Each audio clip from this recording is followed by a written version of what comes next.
Assalamualaikum warahmatullahi wabarakatuh. Perkenalkan, nama saya Muhammad Alfan Rizky, NIM 302222017, Prodi Ilmu Hadis Fakultas Usuluddin Adab dan Dakwah.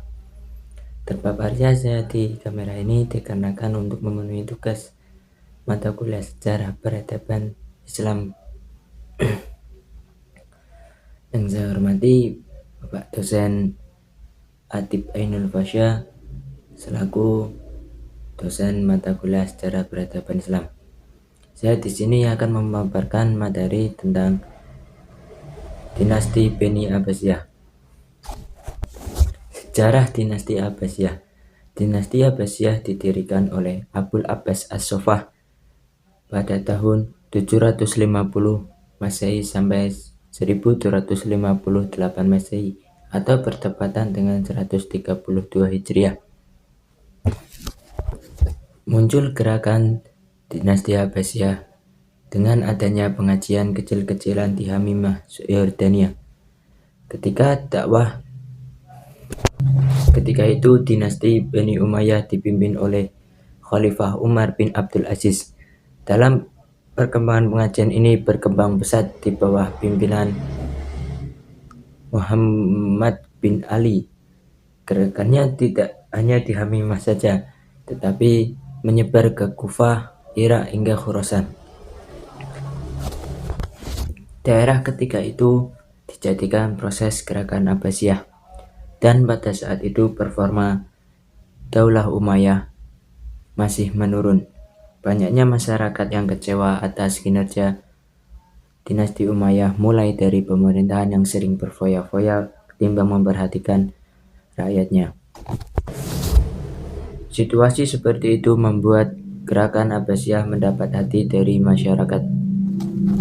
Ditambah sengketa dari antar suku bangsa Arab seperti suku Qais di Arab Utara dan suku Qalb di Arab Selatan, dan tidak luput dari dukungan Syiah, Khawarij, dan Mawali. Setelah Muhammad bin Ali wafat, digantikan dengan Ibrahim Al-Imam. Ibrahim Al-Imam melakukan gerakan Abbasiyah dengan cara terang-terangan hingga menyewa komandan perang Abu Muslim Al-Khurasani. Gerakannya tersebut pun tercium oleh pemerintah dinasti Bani Umayyah hingga Khalifah Ibrahim Al-Imam ditangkap dan dipenjara. Setelah tertangkapnya Khalifat Ibrahim Al-Imam, pemerintahan dinasti Abbasiyah pun dilanjutkan oleh saudaranya, yaitu Abu Abbas As-Saffah. Gerakan Abu Abbas As-Saffah ini tidak bisa dibendung lagi hingga mampu menaklukkan dinasti Bani Umayyah. Periode pada masa dinasti Bani Abbasiyah terdiri atas 5 periode. Di antara 5 periode itu ada 37 khalifah. Dari 37 khalifah tersebut ada 3 khalifah yang menonjol, yaitu Abu Ja'far Al-Mansur, Harun Ar-Rasyid, dan Abdullah Al-Ma'mun. Abu Ja'far Al-Mansur mampu memindahkan ibu kota ke Baghdad, dan Harun Ar-Rasyid membuat Baitul Hikmah, dan Abdullah Al-Ma'mun meneruskan perjuangan Bani Ar-Rasyid, melanjutkan perjuangan Harun Ar-Rasyid. Kemajuan pada dinasti Bani Abbasiyah. Yang pertama, terbentuknya Baghdad sebagai pusat perdagangan internasional dan juga jadi ibu kota dinasti Bani Abbasiyah. Yang kedua, terciptanya perindustrian tambang, tekstil, dan lain-lain.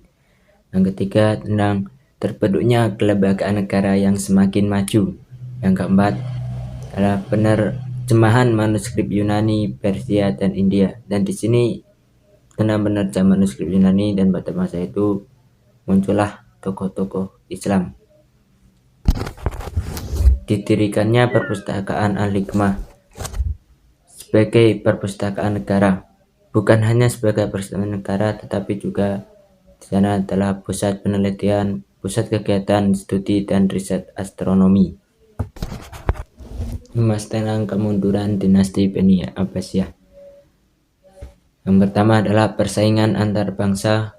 Kedua, tentang kemerosotan ekonomi. Kemerosotan ekonomi ini disebabkan oleh faktor internal yang menguras kas negara. Yang ketiga, tentang konflik keagamaan. Konflik keagamaan ini tidak hanya Islam dengan Sindik, tetapi Islam dengan aliran-alirannya. Yang keempat, munculnya dinasti kecil-kecil sebagai akibat perpecahan sosial yang berkepanjangan. Yang kelima, Perang Salib.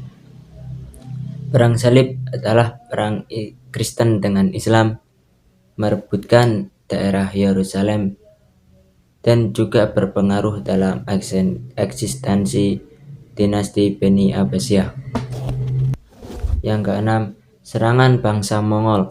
Bangsa Mongol adalah bangsa yang dibangun Genghis Khan, yang menyerang ke Baghdad, yang mempropagandakan bangunan dan bahkan sampai literatur buku-buku perpustakaan dari dinasti Bani Abbasiyah, dan sampai itu